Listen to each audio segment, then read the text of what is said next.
Hi, my name is Sam Eliason. Now today we're going to be taking off the case. Now there's just 4 screws that we need to take off. My prediction is we're still going to have this area. We're going to keep the front of the case, but these sides will all come off.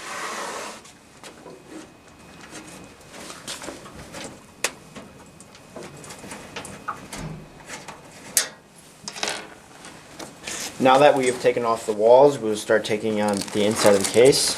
Some instruction manual. Here are all the wires for the rest of the computer are bundled up, and now we're going to be taking apart these wires. These wires run the whole computer, so you want to be very careful taking them apart. Here are all the wires. You want to be very careful by taking these apart. This is what runs the whole computer. Here are all the wires.